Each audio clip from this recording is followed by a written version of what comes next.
आज राजधानी दिल्ली में हलचल तेज है। प्रधानमंत्री नरेंद्र मोदी की अध्यक्षता में केंद्रीय कैबिनेट की बेहद अहम बैठक होने जा रही है। माना जा रहा है कि आज की इस बैठक में सरकार कुछ ऐसे बड़े फैसले ले सकती है। केंद्रीय कैबिनेट में आज जिन प्रस्तावों पर मोहर लगेगी वो देश हित के लिए बड़े अहम मुद्दे हैं। इसके साथ ही सरकार कई अहम प्रस्तावों पर भी चर्चा करेगी।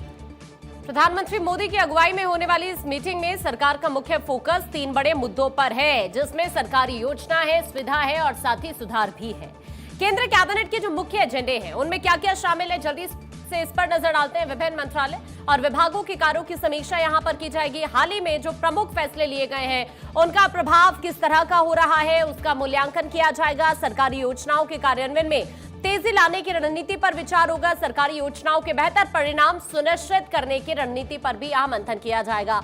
आम जनता के हित में कई क्षेत्रों में सुधारों पर फोकस रहेगा। देखिए, ये मीटिंग सेवा तीर्थ या फिर संसद भवन परिसर में आयोजित की जा रही है। बैठक खत्म होते ही केंद्रीय मंत्री प्रेस कॉन्फ्रेंस करेंगे और कैबिनेट में जो अहम फैसले लिए जाएंगे उनकी पूरी जानकारी शेयर की जाएगी। पूरे देश की नजरें इस बड़ी बैठक पर टिकी हुई हैं। आज क्या क्या बड़े फैसले हो सकते हैं ये जान लेते हैं। इस वक्त हमारे सहयोगी अक्षय हमारे साथ जुड़ रहे हैं जानकारी के लिए। अक्षय, जल्दी से आप बताइए जरा, आज की इस मीटिंग में क्या क्या अहम फैसले लिए जा सकते हैं, किन किन मुद्दों को लेकर यहाँ पर चर्चा हो सकती है। अक्षय, देखिए, 2-3 जो मुद्दे हैं उस पर मुझे लगता है ज्यादा चर्चा होने की संभावना है। एक तो ये है कि पश्चिम एशिया में जिस तरह से संकट बरकरार है, ऊर्जा संकट किस तरह से भारत को प्रभावित न करे, उसको लेकर के चर्चा संभव बताई जा रही है। दूसरी बात यह है कि इंफ्रास्ट्रक्चर प्रोजेक्ट को लेकर के सरकार जिस तरह तेजी गति से आगे बढ़ रही है, ये माना जा रहा है कि उसको लेकर के आगे बढ़ेगी। खास करके एविएशन सेक्टर के साथ साथ इंफ्रास्ट्रक्चर प्रोजेक्ट जिसमें कि रेलवे और साथ ही साथ रोड इंफ्रास्ट्रक्चर प्रोजेक्ट बताए जा रहे हैं कि आज मंजूरी मिल सकती है। इसके अलावा किसानों के लिए भी कुछ तोहफे उम्मीद लगाई जा रही है कि वो भी हो सकते हैं। खास करके जहां पर कि बेमौसम बरसात और ओले पड़ने से जिस तरह से किसानों की फसलें बर्बाद हुई हैं, उसके बाद लग रहा है कि केंद्र सरकार कहीं न कहीं किसानों के लिए मुआवजे का ऐलान कर सकती है। और ये माना जा रहा है कि ये बैठक बहुत महत्वपूर्ण होने जा रही है। 11 बजे समय बताया जा रहा है जब कैबिनेट बैठक शुरू होगी और ये तमाम प्रस्ताव इस बैठक में लाए जाएंगे, उसको मंजूरी दिलाई जाएगी। और जिस तरह से आपने देखा होगा कि गतिशक्ति योजना के जरिए लगातार कोशिश सरकार की ये है कि तमाम राज्यों से जो कनेक्टिविटी है वो विस्तार दिया जा सके, और उसके लिहाज से आज का दिन भी बहुत महत्वपूर्ण होने जा रहा है। माना जा रहा है कि बैठक में तमाम प्रस्तावों को मंजूरी मिलेगी, जिसमें इंफ्रास्ट्रक्चर प्रोजेक्ट के साथ साथ किसानों के लिए भी कुछ रहेगा। साथ ही साथ वैश्विक ऊर्जा संकट के बीच में कुछ रियायतें भी सरकार दे सकती है। ऐसी खबरें निकल के सामने आ रही हैं।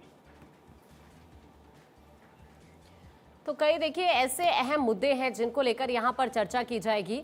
अगर सरकारी योजनाओं की हम बात करें या फिर अभी अगर करंट सिचुएशन को हम देखें तो अभी चूंकि प्रधानमंत्री मोदी के अगर हम कार्यकाल की बात करें, 12 साल पूरे होने के मौके पर अक्षय बीजेपी कई बड़े कार्यक्रम देश में करने जा रही है।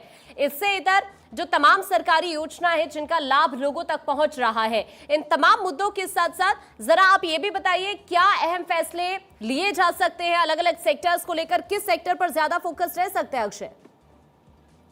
देखिए, सरकार की लगातार जो परियोजनाएं रही होंगी, आपने देखा होगा कि सड़क परिवहन से लेकर के राजमार्ग को विकसित करने का पर ज्यादा सरकार ने ध्यान दिया था। इसका लिहाज रहा कि आपने रेलवे और रोड इंफ्रास्ट्रक्चर प्रोजेक्ट्स देखे होंगे।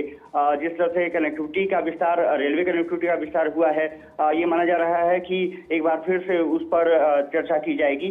बुलेट ट्रेन परियोजना तेज गति से आगे बढ़ाई जा रही है। ये माना जा रहा है कि जल्द ही दूसरी जो कॉरिडोर खास करके दिल्ली से वाराणसी और कोलकाता तक विस्तार होना है, उसको लेकर के भी चर्चा की जा सकती है। लेकिन अभी ये परियोजना इस बैठक में पाइपलाइन में नहीं है, लेकिन इंफ्रास्ट्रक्चर प्रोजेक्ट को लेकर के विशेष ध्यान सरकार का है। दूसरी नंबर की ये है कि जिस तरह से ऊर्जा संकट रहा है, ऊर्जा संकट के बीच में जिस तरह से पेट्रोलियम पदार्थों के दाम बढ़े हैं, उसको लेकर के भी चिंता की लहर है। सरकार उसकी तरफ भी ध्यान दे रही है। माना जा रहा है कि कुछ रियायतें सरकार लोगों को दे सकती है, ऐसी खबरें निकल के सामने आ रही हैं। किसानों के लिए यूरिया संकट और अन्य चीजें निःशुल्क से बढ़ी हैं, उसको लेकर के भी मुझे लगता है कि आज की बैठक में कुछ प्रस्ताव लिए जाएंगे और उपलब्धता यूरिया और पोटैश की पूरी तरह से बरकरार रहे, किसानों को पूरी तरह से सुरक्षा मिल सके, उसको लेकर के भी चर्चा की जा सकती है। ऐसी खबरें निकल के सामने आ रही हैं। बैठक 11 बजे शुरू होगी। उम्मीद है कि लगभग 3 बजे के आसपास कैबिनेट ब्रीफिंग भी की जा सकती है और जो कैबिनेट में फैसले लिए गए हैं, जो प्रस्ताव मंजूर किए गए हैं, उसकी जानकारी अश्विनी वैष्णव देते हुए दिखाई देंगे। जी ठीक है, बहुत बहुत शुक्रिया अक्षय आपका हमारे साथ जुड़ने के लिए और तमाम जानकारी के लिए।